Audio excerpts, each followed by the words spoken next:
Welcome back to the stage, Brian Callie. And joining us for the first time, please welcome J.D. Collins with the Michigan Small Business Development Center.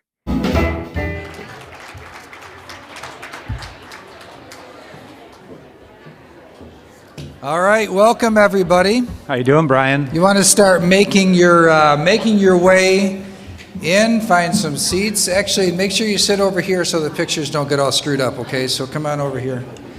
Thank you. We're so excited about what happens right now for this part of it. The Michigan's Next Big Idea Pitch Competition, and this is the first time that we're doing it. So not only is it going to be inspiring and entertaining and a lot of fun, but it's also the kickoff or the start of something special that we expect to get better and better each year. And we are thrilled with the response that we had to this inaugural event. We received over 60 applications from business owners, entrepreneurs from around the state that are passionate, that are driven by the ideas and the concepts that they're putting forward that you're going to learn about today. And they're bold ideas, they're creative solutions, and they are inspiring visions for the future. JD? So we had 60 applications, and getting from 60 to the finalists that we have today is no easy task. They reviewed the applications not once, not twice, but a whole bunch of times to get down. We had a group of 21 volunteers who lent their time, their expertise, and their thoughtful consideration to the process. So please join me in giving a round of applause for all those who volunteered their time to make this happen today.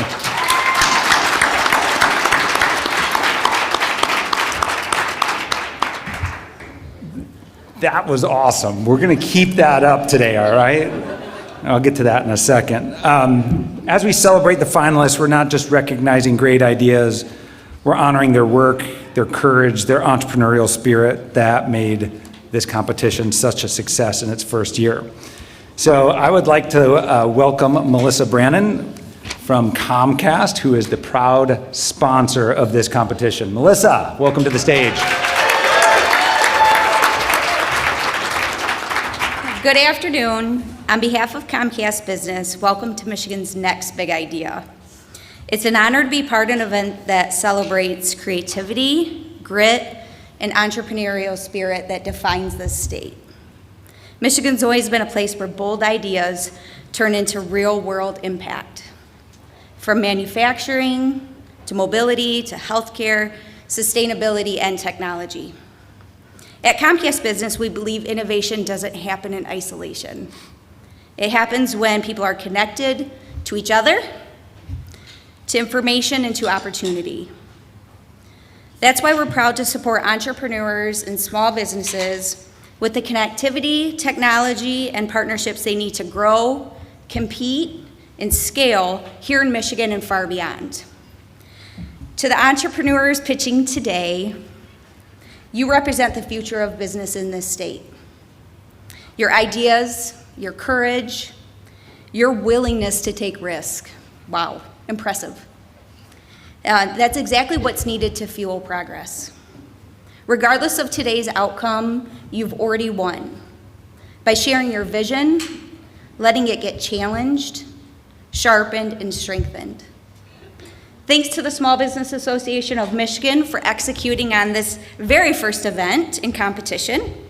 Comcast Business is excited to see about these ideas and even more excited about what they will become. So ladies and gentlemen, welcome to Michigan's Next Big Idea.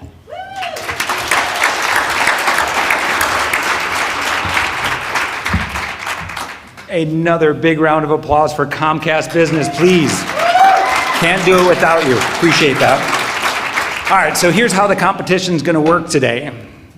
Each finalist will have 5 minutes to pitch their idea, and only 5 minutes. The judges will then have 2 minutes for questions and answers. And then after the final pitch, the audience will have the opportunity to vote for your favorite pitch. So there's a audience favorite award. So make sure you keep an eye out for that. We'll have a QR code that will be up on stage at the end. And so the winner of the Audience Choice Award will get a 1-year complimentary membership to SBAM and 2 tickets to all of the MCSB events next year. So let's give a big round of applause to all of today's entrepreneurs, because it takes courage. And it does take courage to be on this stage, so we all have a role to play in here, and that is to give the encouragement to these people who are pouring their ideas out on this stage. So let's not be stingy with our applause. All right, very good. Now we have judges that will be deliberating after all the presentations are given, and will make the decision on the $10,000 prize. And I must say, they're looking very judgmental today. And so I want to introduce to you each of the judges that are going to be a part of this process. And this really is, judging is a fun job, but it's really hard when you talk about these. All 5 of these are absolutely outstanding and all deserving of winning. And so this is a really tough task that they're taking on. So, whom you just met a few minutes ago from Comcast, Melissa Brannon. So if you want to raise your hand.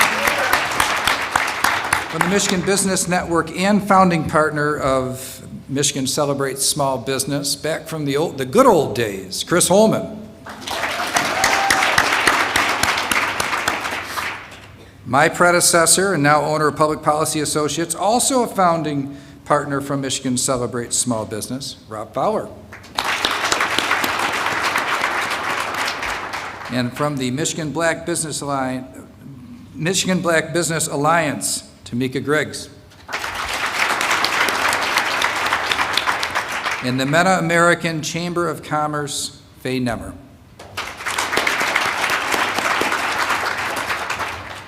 Thank you so much for supporting this competition, and especially the entrepreneurs that are putting it all on the line. And it takes a lot of guts to stand up on a stage like this and pitch an idea like that. I mean, it takes guts to go into business in the first place.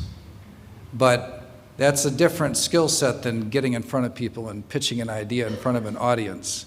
And yet these folks are putting themselves out to it. Thank you all. All right, are you ready? Here we go.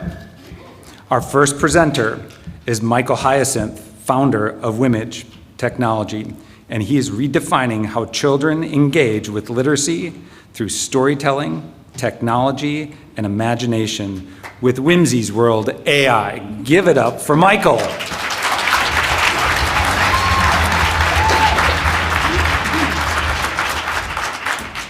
Thank you so much. Test. Mike, test, thank you. Thank you. My name is Michael Hyacinth. Welcome to Whimsy's World AI, where we are reimagining literacy and businesses for kids all around the world. I served 8 years in the Navy as a Seabee. I'm a proud father, and in 2018, I created this character right here with reusable parts so that kids in underserved communities can recognize that with imagination, anything is possible. Fast forward 2026, many of you may have seen my show on PBS, where we reach about 40 million households around the country. We've got a 2-book deal with HarperCollins, and today we've got 3 key strategic partnerships that we're working on. The Michigan Learning Channel, the Kellogg Foundation, and a few corporate banks to help teach kids about financial literacy. And today, we are here to seek the $10,000, but in addition to that, we're looking for a strategic partnership with the state of Michigan so we can help kids be inspired to read.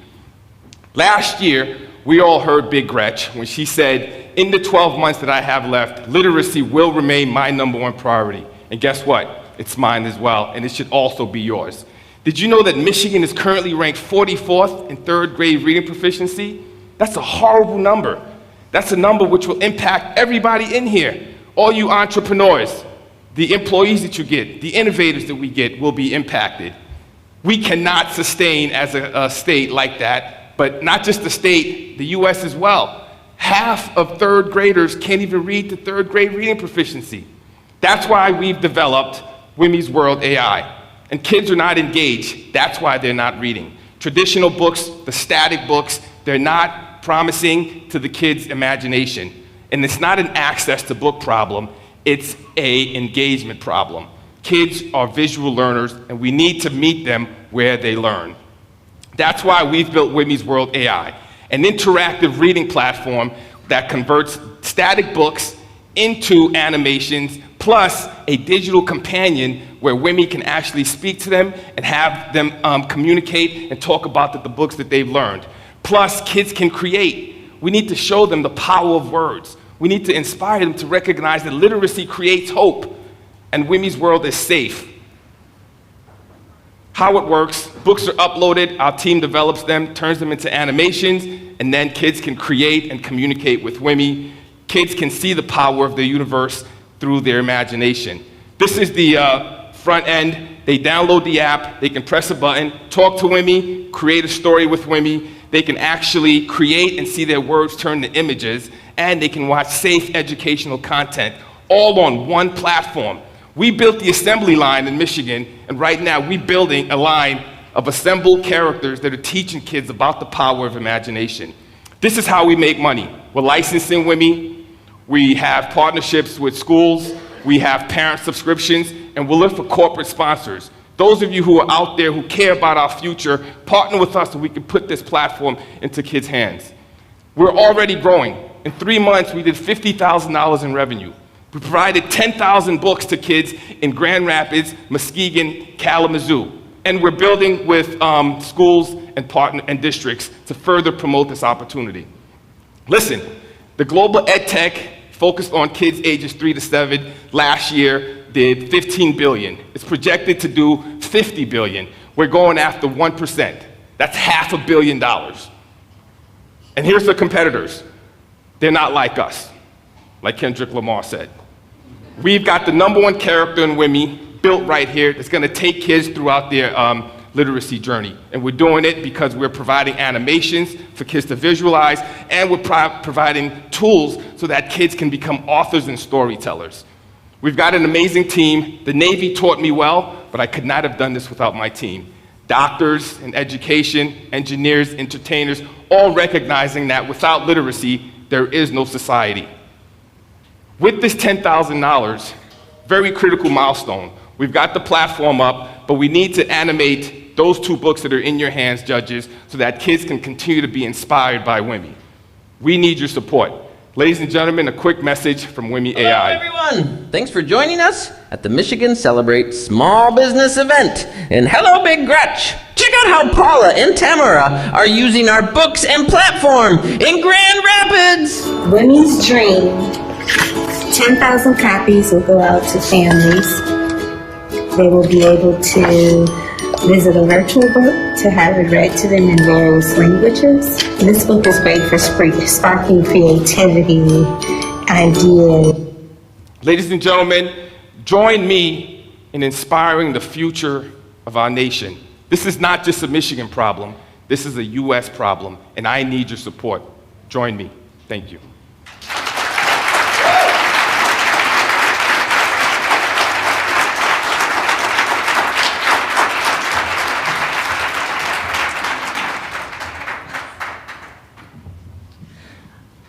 Thank you so much for the presentation.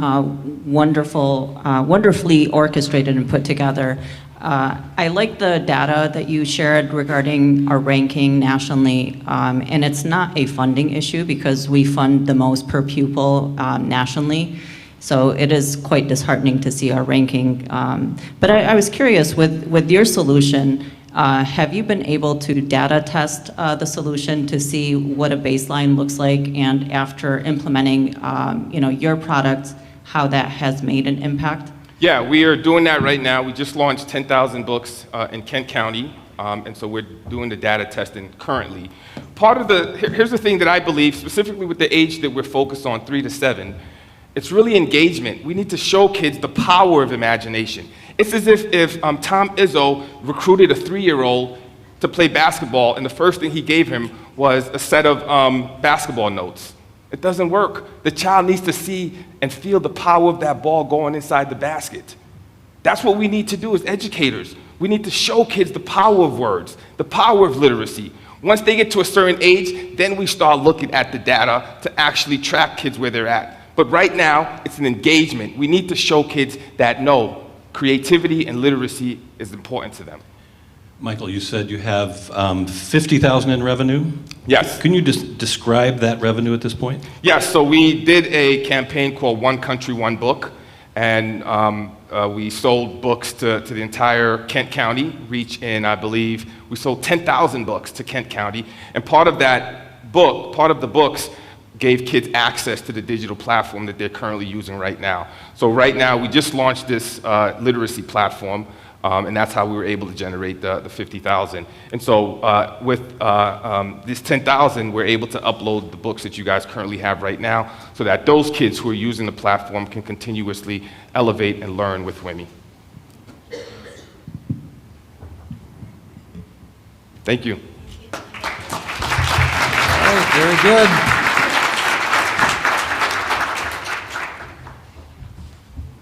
Michael, setting the bar high. Next up, we have Rachel Burkle, founder of Better Health. Rachel is focused on improving access to care and support through innovative solutions in the veterinary space. Welcome, Rachel Burkle.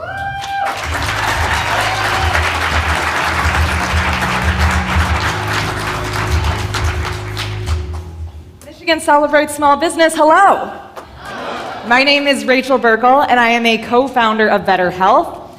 But let me introduce you to Ashley. From a very young age, Ashley loved animals, and they loved her right back. After about 15 years of dreaming and studying, Ashley graduated from the College of Veterinary Medicine right here in East Lansing, Michigan at MSU. Go Green. I went to Michigan, by the way. But 5 years into her career, Ashley was completely broken. She was drowning in a revolving door of patients, endless paperwork, and absolutely zero work-life balance. See, vets like Ashley, they are expected to work over 12-hour shifts, and at the end of that, they still have hours of paperwork. And things like reviewing patient history, clinical notes, and client follow-up. They're just drowning in this administrative work. And on top of that, they graduate with huge amounts of student debt. And their salaries do not match their human medicine counterparts. All of this is resulting in a crisis, with over 50% of veterinarians reporting severe levels of burnout, and some of them opting to leave the profession altogether. This is exactly why we are building Better Health, an all-in-one ecosystem designed to give vets their lives back, starting with our core product, Vetter AI. Vetter AI is an AI-native practice management software that automates all of the administrative tasks that are stealing vets' time. Let's walk through an example together. Take this dog, Penny. She's a 10-year-old dog, and she's a new patient. Her previous clinic sends over her medical history, which is a 200-page PDF. Now, rather than that vet sitting there and going through this whole document, Vetter AI reviews, synthesizes, and summarizes the data in just minutes. Now, when we're sitting in the appointment, our speech-to-text listens and summarizes the whole appointment in the correct medical format. From there, Vetter AI helps with clinical decision support, it automates client follow-up, and it helps with lab orders. We are essentially cutting their administrative time in half. But we don't stop at software. We are also helping on the financial stress as well, and we can do that because we own and operate a high-volume reference laboratory. Vets simply take the samples, send us the samples, order the lab work, and the results are automatically updated in the dashboard. And because our lab is a more affordable option compared to the major labs on the market, we can save these vets up to 30% of their cost. Our business model is simple. We charge $4.99 a month for the software, and then we take 50% of the diagnostics revenue that they are charging their pet parents. And this dual revenue stream yields significant unit economics. For us to be a $100 million business, we need 1,000 vets on our platform. And lucky for us, there are over 100,000 vets in the US. But our initial go-to-market is targeting the fastest growing segment of this industry, and that's mobile vets. So mobile vets are leaving traditional brick and mortar because they are craving that work-life balance they've lost. But they often lack the most operational support, which is where we come in. Looking at the competitive landscape, legacy software is clunky, outdated, and it totally ignores mobile workflows. So why are we the team to do this? Because we were our own first customer. We built and currently operate Michigan's most well-known mobile veterinary care service. And Ashley, that vet I introduced you to in the beginning, she was our very first veterinary hire, and she helped us build VetterHealth from the ground up. And when vets like Ashley started reaching out to us to apply to join our team, we knew we were doing something right, and we knew we had to productize these tools to empower the next generation of mobile vets. We have over 30 vets in Michigan on our wait list to do this type of work. So today I am asking for $10,000 to help us onboard our first 10 external clients. And we have the team, the traction, and the technology to do this, and we are ready to go to work.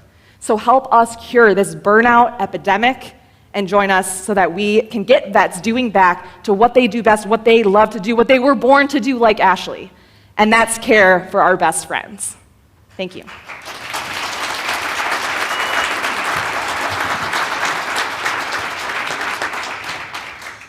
Great presentation, and God knows we spend money on our pets, right? So tell me what your plan is, your strategic plan for building your customer base. Yeah, so we just organically grew a wait list of vets who were applying to join our team, like they wanted us to employ them, and we were like, amazing, but we don't have the capital to employ you all. So we're growing that wait list. We're also tying in with veterinary schools, so we do have a really good relationship with the College of Veterinary Medicine here to help us get the word out. We're also building those relationships across the veterinary ecosystem, and there's only 33 vet schools in the US, so plugging into these students really early on is important, so that when they graduate and they're like, oh, this is something that I could do, you're already kind of in their ear. But then beyond that, it's word of mouth. Like, it's a very tight-knit community. I mean, yeah, only 33 schools. Like, they all know each other. So for us, just building the trust and the reputation that we've built in Michigan is what has grown our wait list and people who are learning about us and who want to do this work. What does success look like in 12 months and key milestones you're looking to hit? Yeah, totally. So in 12 months, we want to have these 10 vets onboarded, and that would get us close to a little under $1 million in ARR, and that's assuming that they have a bit of an on-ramp to the client, the patient load that we think that they can handle. So yeah, if we had 10 vets on the platform in conjunction with growing our own veterinary practice, so we're really close to cash flowing that business. So as soon as we're doing that, it's a nice little cash flow machine for us to fuel growth in kind of the other sector of onboarding vets.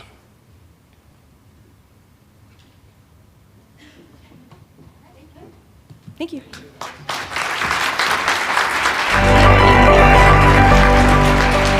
Great job, Rachel.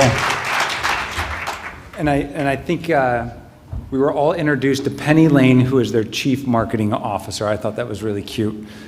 It is absolutely my distinct pleasure to introduce our next presenters. Our next presenters are Zoe and Lydia Hine, who are the co-founders of Zoe's Mini Donuts. This dynamic duo has built a business rooted in community, creativity, and of course, great donuts. Let's hear it for Zoe and Lydia Hine.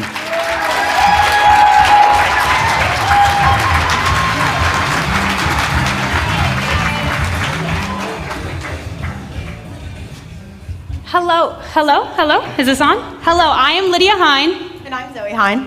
And together we're Zoe's Mini Donuts. So you're about to hear kind of who we are and what we're about. We want you to taste what we're talking about, so please, judges, enjoy some hot and fresh, just made for you, Zoe's Mini Donuts. These are some votes so you guys can share them and everything like that. Enjoy, guys.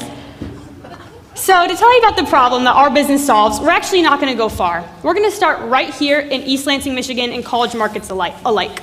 East Lansing, it's home to so many great things. Michigan State University, awesome businesses, and great events like the one we're all at right now. But there is something missing.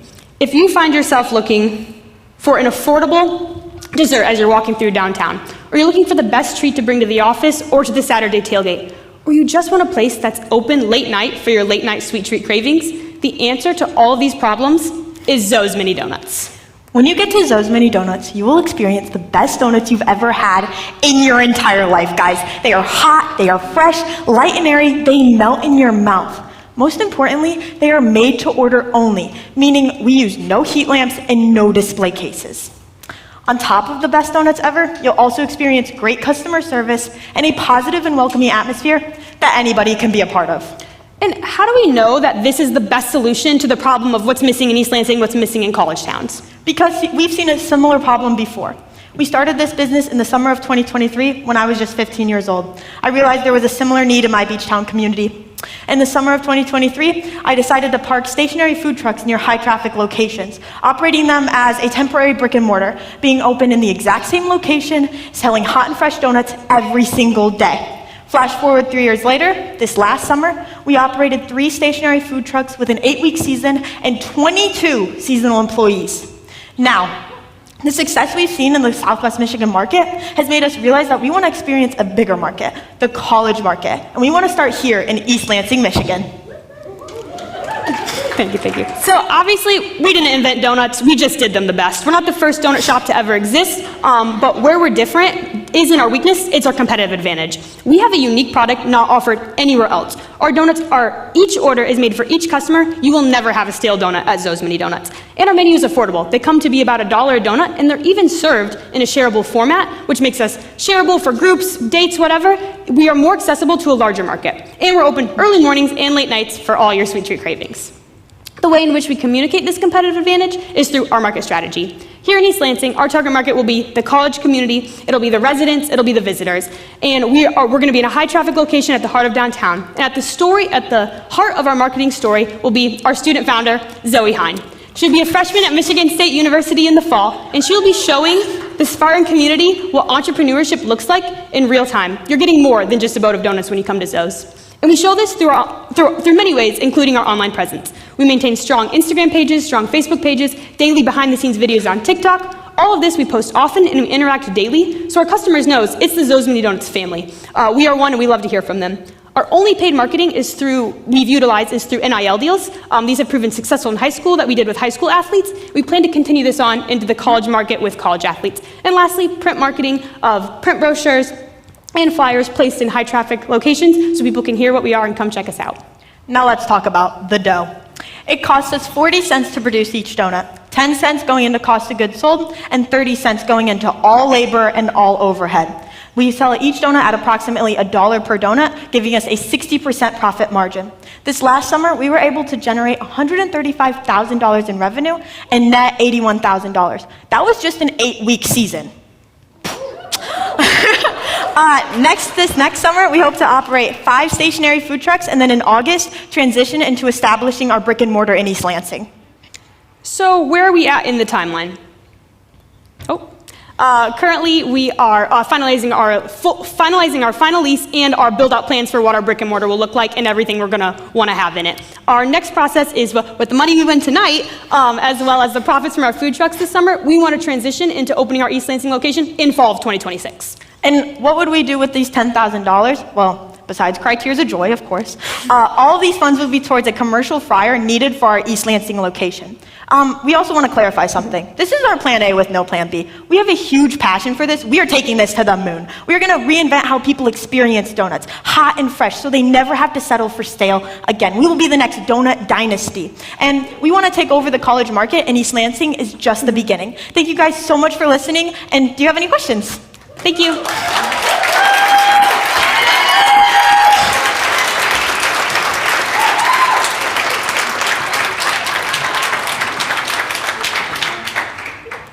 Great presentation. And Thank you. Of course, go green. Yes, go green. Congratulations.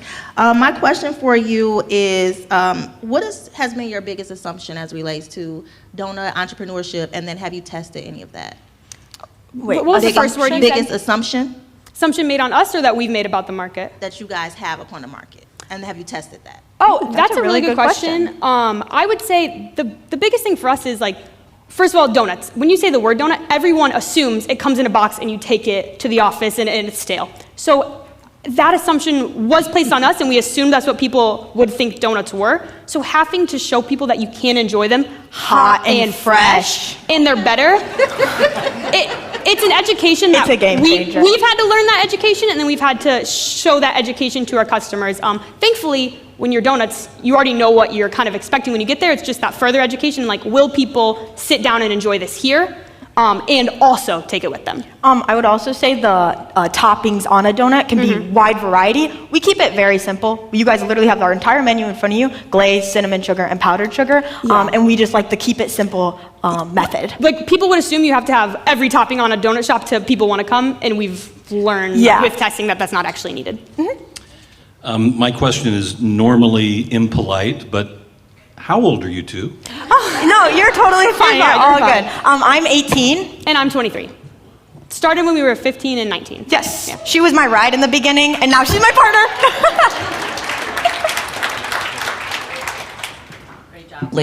Great job, ladies, and the donuts taste phenomenal. That's not influencing our judging by any means. No. But my question to you is, have you considered the franchise model? I know the menu is fairly simple, straightforward. Would love to see if that's part of your business model trajectory. Yeah, that's a great question. We're high maintenance. Yeah. You can answer it first. I'll put my input after. That's a great question. We're high maintenance. Our how we treat our customers, how we treat our thing, we actually don't operate at that value. We rather operate in the restaurant partner value, where everything stays close so we can maintain quality. That's our number one priority. We have thought about that. Yeah, like when we train our staff, we say, Chick-fil-A, we want to be better than them. Like when you go to Chick-fil-A, they're like your friend. You're your best friend with the customer. And we always take that into account. And so we want to make sure that we are staying on top of that. But we have had people ask about franchising. But we would like to grow in-house instead of that route to maintain quality control. Yes. Yeah. Thank you, guys. Thank you. You guys are so nice. Yes.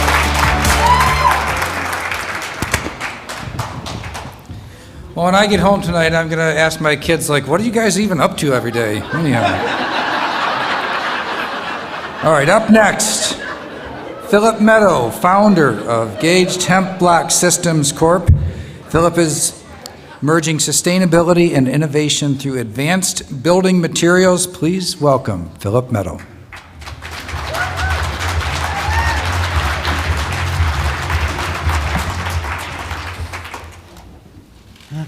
Okay, check.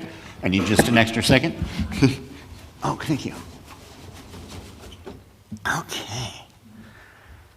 Well, it seems you can't turn on the TV these days without seeing raging wildfires, floods, and natural disasters destroying everybody's homes and neighborhoods, including entire communities. And I sit here and I look at these pictures. And I ask myself, why can't we build smarter? Why is it that we can't build safer? Well, little did I know, that was going to lead me down a road that led me to the answer of building a better way of homes that are more resilient to Mother Nature's wrath. I'm Philip M. Meadow, founder and CEO of Gage Temp Block Systems. We are, pardon, I am a licensed Michigan builder for the last 20 years, and I have absolutely been struggling to try to figure out how to make construction work with the environment rather than against it. And right now, we're living in a world where the construction industry is one of the single largest contributors to waste and carbon. Not a good thing in the world. So I have been finding solutions that are stronger, smarter, and better for our future. Construction these days is far too expensive, far too wasteful, and in no way sustainable. All builders have been asking for better ways that are smarter, safer, more simple, something that they can assemble that will hold up to the elements. And I believe that the market is ready for a change. Homeowners, builders, and communities are all looking for better solutions. Well, that is why I created Gage Temp Block Systems. along with Andrews University's Innovation Department, we have created a hemp-style block that is structural, resilient, eco-friendly, and nearly carbon neutral. These blocks are designed to help builders design and construct structures that are simple, fast, long-lasting, and eco-friendly. And that's not just a belief we have. We are currently testing multiple prototypes as we speak, involving specifically built for fire, thermal capacity, and the it's unnerving up here. Anyway, we are working directly with regional farmers because innovation starts at the source. With using our co-op mill, we'll work alongside the farmers to create a seed-to-sale situation that increases their profitability, maintains standards such as cleanliness, longevity, and sustainable sourcing from our end.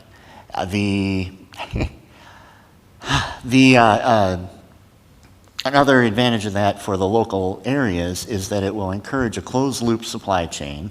It will encourage economic development and a smaller infrastructure, which means better and less carbon consumption. So for builders and developers, that's going to mean lower costs, lower carbon impact, and an opportunity to build something stronger, smarter, and longer lasting. I love doing this. That matters to everybody, homeowners, builders, and communities alike, because construction projects that protect people and the environment protect our future. And oh, you know what? I forgot. I haven't clicked through at all. Oh, my Lord. Here we are. Now, as you can see, the current investment round would fund futures testing, scale production, and strengthen partnerships, all to bring proven prototypes to commercial launch. This is a critical step that transforms cutting-edge innovation into widespread, real-world impact, starting right here in the Midwest. Every step forward brings us to a construction that supports the planet, creating stronger and more resilient buildings. Thank you very much.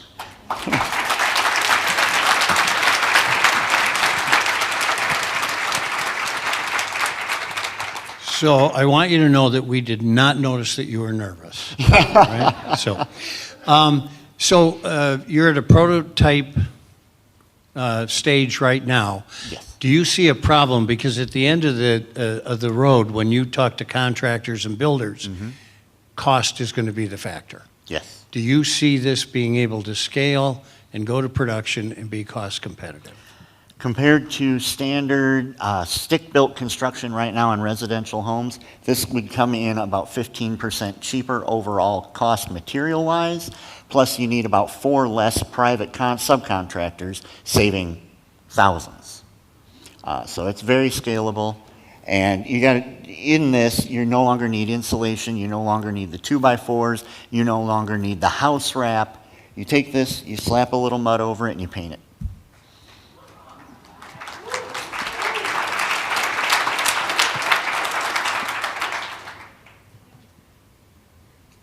Love the presentation. A little disappointed we didn't get hemp samples up here. You can feel free to come pick it up. It's very light. So I read I read a little bit about hemp blocks coming into this because I'm more familiar with the 3D printed blocks. You know, that's another alternative to the cement or builder blocks. So I'm a little curious about the how you distinguish this from competitors, because there are some competitors out there that are currently mass producing this. Absolutely. Well, just like my previous competitor didn't invent the donut, I didn't invent the hemp block. And I think there's a big enough market for everybody in this. And when I say think, the most recent projections I got for the US market hits close to $38 billion by 2035. So, and there's 0 competitors in the Midwest. Thank you.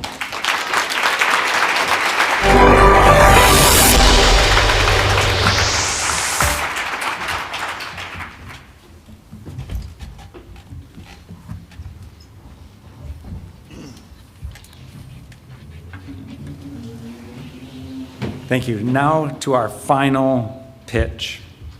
Our final presenter today is Camille Thomas, founder of Retreat Detroit.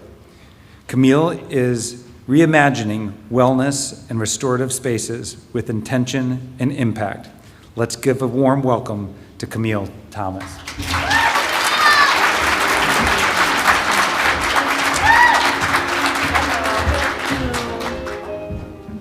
Good afternoon, everyone. We're excited to be here. Okay. Detroit is resilient. Detroit is creative. Detroit is powerful. But Detroit deserves a retreat. A place to reset, a place to build, a place to start over. We won't take this off your Thank you, yes. A place to start over, that's what's deserved. Okay, thank you, thank you. All right. Detroit is resilient. Detroit is creative. Detroit is powerful. But Detroit deserves a retreat. A place to reset, a place to nourish, a place to build community through wellness. Because Detroit is growing. Detroit is reemerging. People are moving here. Businesses are thriving. But there still remains a gap for residents like myself. A lot of beautiful work has been done downtown and in high traffic areas. But neighborhoods still lack consistent access to healthy choices. And health experts confirm access to those experiences directly impact mental health, community engagement, and overall quality of life. My name is Camille, a Detroit native, business owner, and community organizer. For the past 7 years, I have served and generated revenue through 2 separate businesses. Veganly Essential, providing healthy food, plant-based, and wellness education, and Essential Aesthetics and Wellness, providing wellness services and career pathways. Across both businesses, I've also spent the last 7 years listening. People want healthy options, but people are tired of leaving their neighborhood for healthy food, tired of the suburbs being the destination for wellness services, and tired of options that are scattered versus integrated. Our customer includes health-conscious individuals, busy professionals, and everyday residents who are not even plant-based, but just want access to a quality, healthy option. At one point, I left Detroit. I moved to California, where I completed all of my licensing and professional training. That is where I experienced spaces like what I'm building here already exist. Communities built seamlessly around wellness. And I chose to bring that home because you shouldn't have to leave your city or your state to access that level of care. Retreat Detroit is a tech-enabled, community-centered wellness hub that combines healthy food, wellness services, education, and community into one cohesive space. That doesn't currently exist in Detroit, and we are not starting from zero.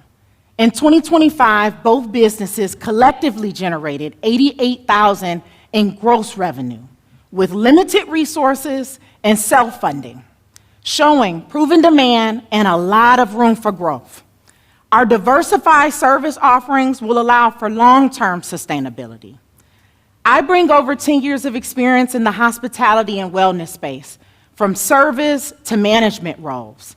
Essential Aesthetics and Wellness was co-founded alongside my mother, a nurse of over 30 years, allowing us to provide wellness services from qualified and informed professionals. We are not learning as we go, we are building on what already works. And technology is the heart of what we do. But in a digital world where human connection has proven essential, we utilize technology to enhance that, not to replace it. The $10,000 prize would immediately increase our capacity by getting much-needed commercial equipment, upgrading our technology systems, and initial staffing support. Any remaining funds will support our educational programming. This is an opportunity backed by real customers and real demand. But beyond business, for me, this is about remaining in my hometown and creating impact. This creates jobs, it increases access to wellness, and it circulates the local dollar. But most of all, this changes what it means to live in and visit Detroit. Detroit deserves a retreat, and with your support, we are ready to build it. Thank you.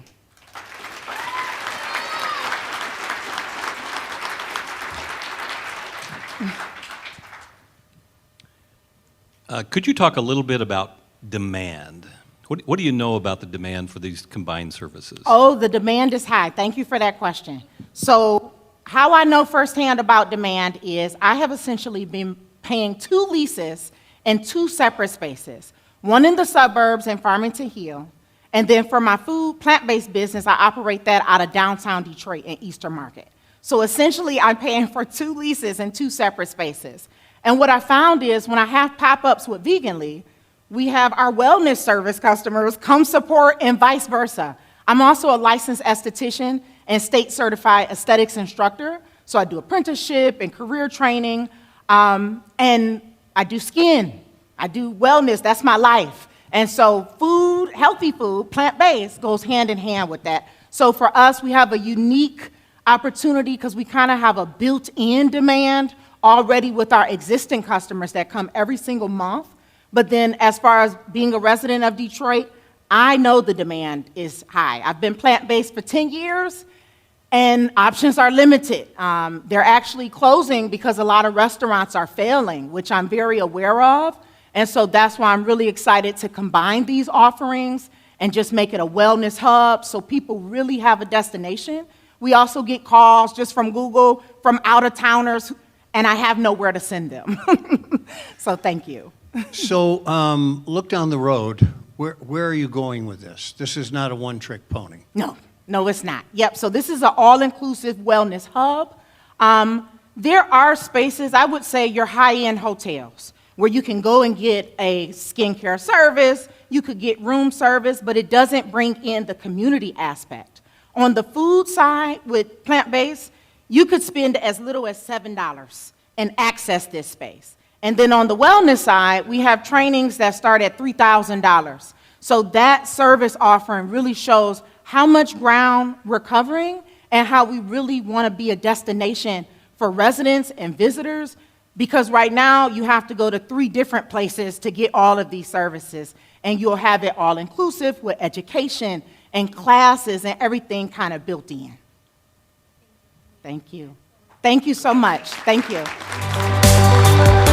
Thank you. Thank you.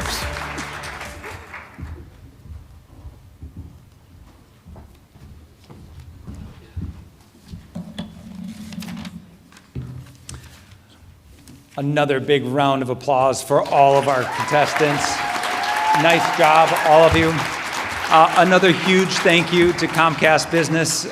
Pitch competitions are better when there's something on the line, so thank you very much. And I'd also like to thank the judges for your awesome questions and engagement and dedication, the homework that you did before, and the time that you're about to spend deliberating. Thank you, judges. And of course, my co-host, who's got all kinds of energy, makes me want to shave my head, J.D. Collins. Thank you.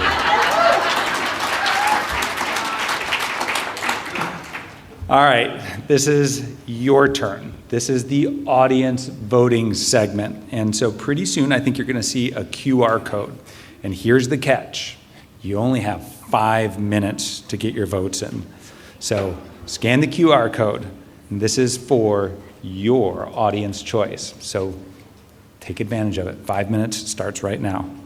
All right, and while you're doing that, we're going to close down this section of the presentation, and then you're going to head out to other breakout sessions. So a lot of great options, and you'll be able to pick from, and then come back here at 4:25, and that is when we are going to do a couple of things. We're going to unveil the entrepreneurship scorecard report. So we publish this every year, and we have a new one that is out literally today, and we're going to give a short presentation on some of the main findings of this entrepreneurship scorecard report, and immediately following that we will announce the winners.